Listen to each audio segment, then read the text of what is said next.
Howdy folks, I'm Svelte Sprout, snaking around straight staves. I'm Amber. And here are more straight staves for us to snake around, so let's do that. Alright folks, and our first letter is titled, Am I the jerk for telling my sister that she doesn't get to have an opinion on my divorce?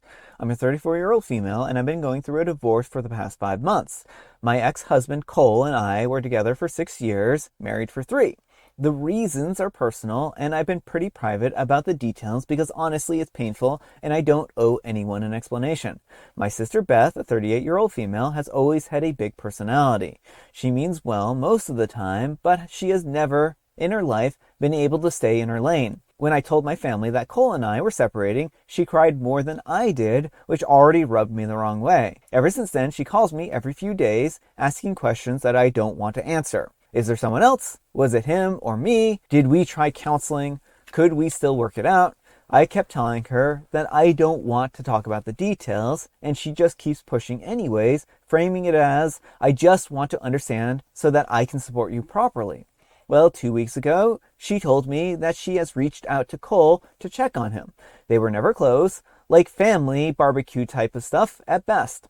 I was blindsided, and I asked her why, and she said that she felt bad because he seemed lonely on social media, and she didn't think that it was fair that our whole family has just cut him off. I told her that was a serious overstep. She said that she disagreed, and that the divorce affects more than just the 2 people involved. Then, last week, she told me that she thinks that I'm making a mistake, and that I should at least try a separation before fully filing.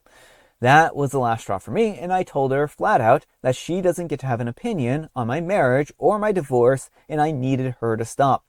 She got really quiet and said that I was being cruel and shutting out the one person who actually wants to help me through this. We haven't spoken since. Am I the jerk? All right, folks, what do you think? No, not the jerk. She does not want to help you through this. She just wants to be able to gossip. She wants to know all the drama. If she really was on your side, she would, 1, give you the space and time to open up if and when you feel it's appropriate. Trying to force someone to spit out their trauma just so you can have all the deets is not what a good friend, good person does. And secondly, she wouldn't be running to your ex to get all the details from him. Like, there's a clear reason why she went to him, because she can't get it out of OP. And now she's pressuring OP without even knowing the full extent of it. Like, even if he still wants to reconcile, OP has decided that reconciliation is not desirable for whatever reason, and that is OP's prerogative. She does not need to justify it. She does not need to give him a second chance. Yeah.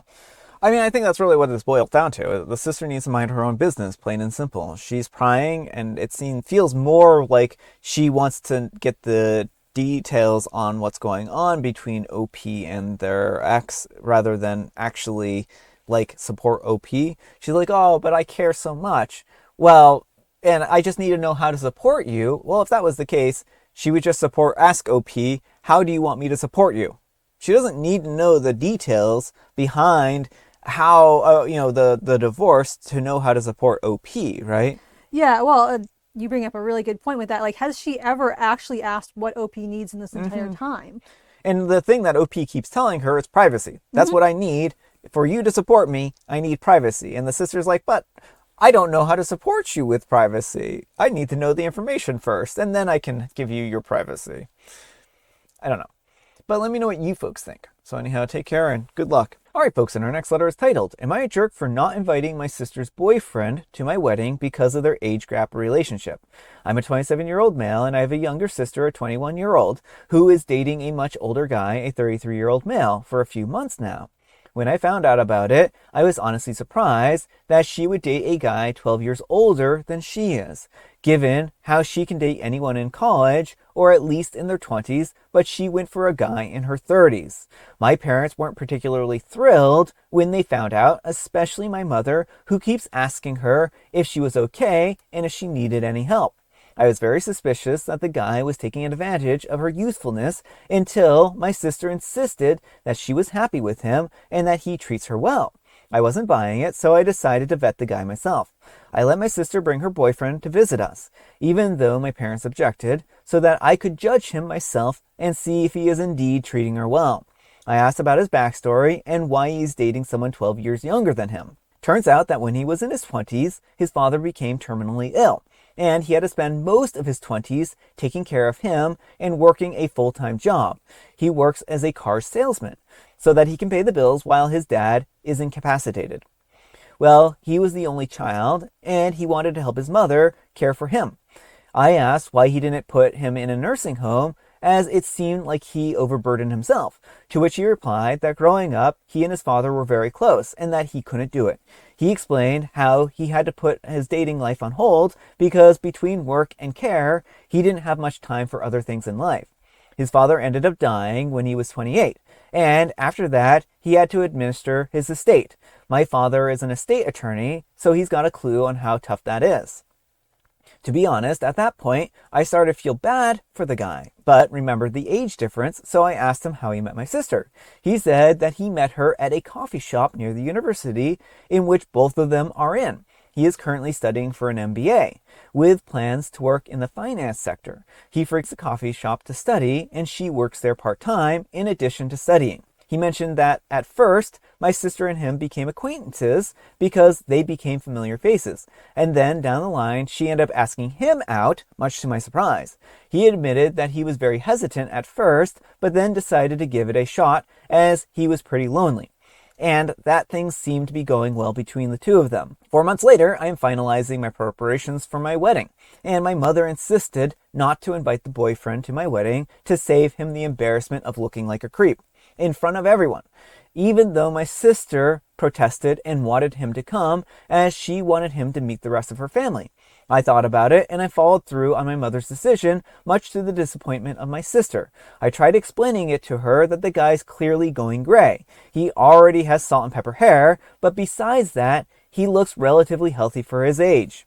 So the age difference is clear between the two, and that she shouldn't make him the subject of gossip, to which she replied that she won't attend my wedding if he isn't invited. Am I the jerk? All right, folks, what do you think? Yeah, OP, it sounds like you have no good reason for this. They are two consenting adults, and it sounds like they met under very reasonable circumstances. Like, there's no power imbalance, like he's her professor and she's his student. Like, that would be inappropriate. It would be a breach of boundaries. They are both at a stage in their life where they're going to college. They go to this coffee shop. You know, they are kind of at, even though he has more life experience, they're still kind of like going through the same sort of things. Yeah, I think that you really bring up the valid points here. Like, they are in similar life positions. He's going to school. She's going to school. They've met at a coffee shop. They hit it off. They were acquaintances at first. She asked him out. He's not like cruising the neighborhood looking for 18-year-olds and being like, "Hey kid, you want to get into the car? I got money and alcohol, type of thing," right? Being like, "Oh, I'm the cool guy."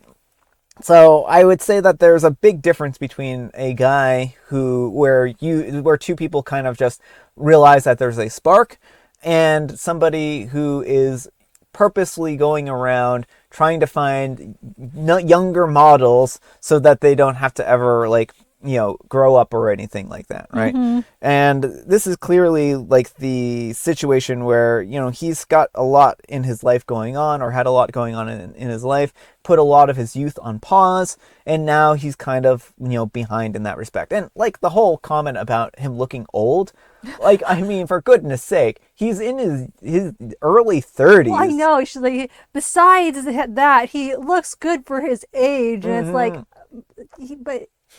but my brain just broke there. It's like, what does that even mean? Yeah, it's like, come on. 30, early 30s is not that old here. And for one, and there's a lot of people who go gray in their 20s too. So I mean, a lot of people at least start graying, I mean, I know I started graying in my 20s. Yeah.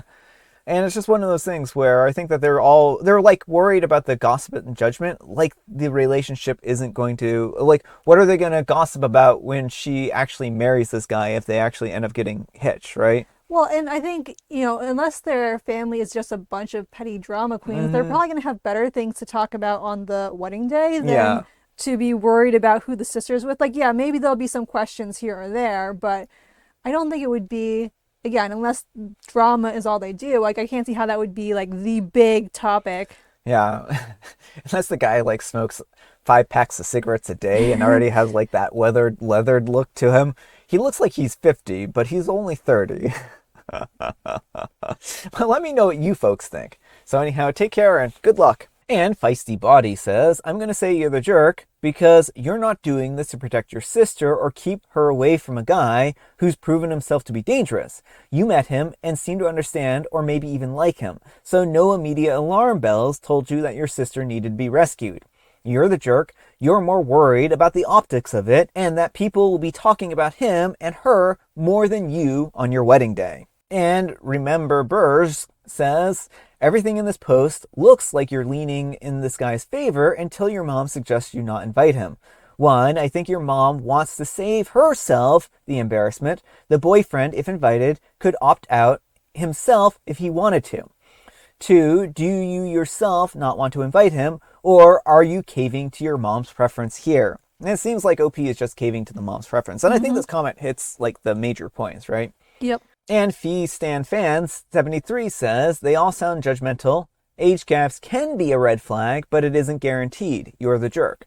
And again, like, I think it really depends on the way that somebody is going around their age gap relationships. I would say like the Leonardo DiCaprio age gap thing, Yeah. red flag, right? Right, but there's a much bigger difference between, like, power dynamics mean so much, you know, like Leonardo DiCaprio is loaded, Yeah. you know, whereas your random average Joe who's just going back to college is, again, for all intents and purposes, on a fairly level playing field.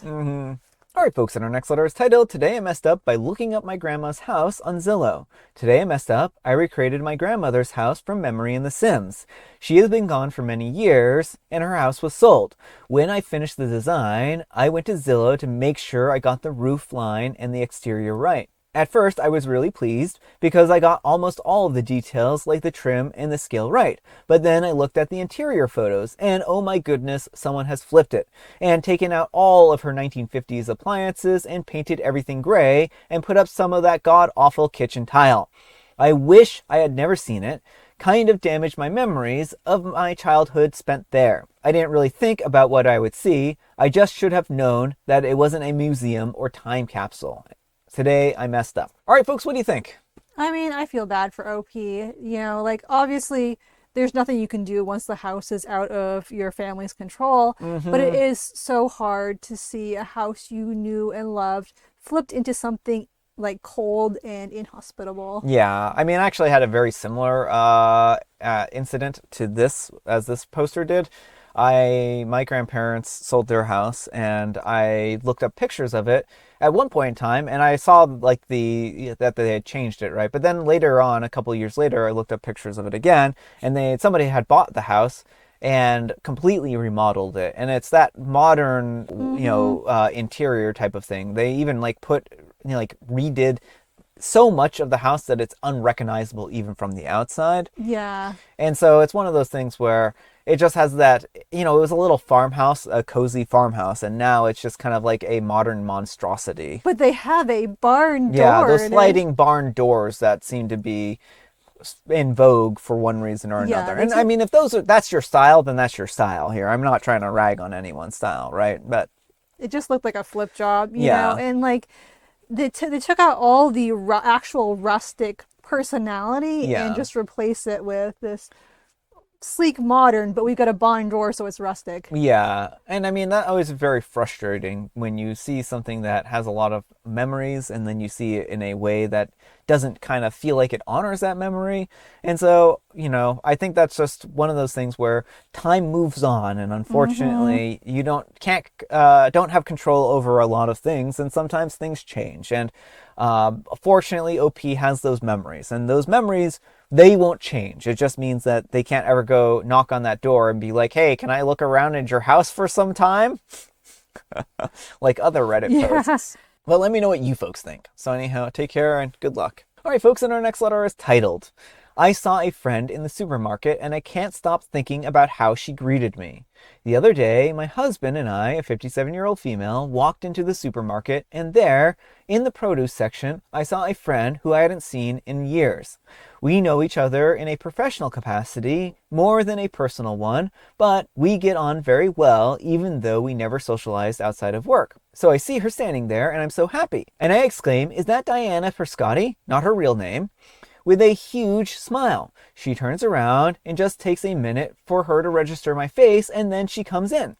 I thought that we were going to do a friendly hug and a little squeal of delight, but no. She grabs my shoulder and pulls me into a full-on hug.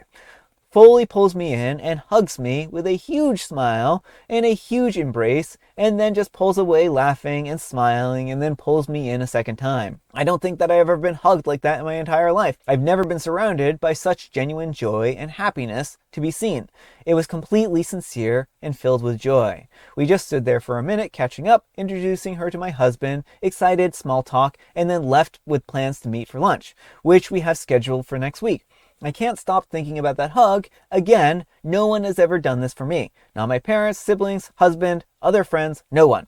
It felt like pure acceptance and happiness to be seen like a long-lost family member. It was wonderful. All right, folks, what do you think? Oh, that's just so wholesome. I'm glad that Opie has reconnected with this friend.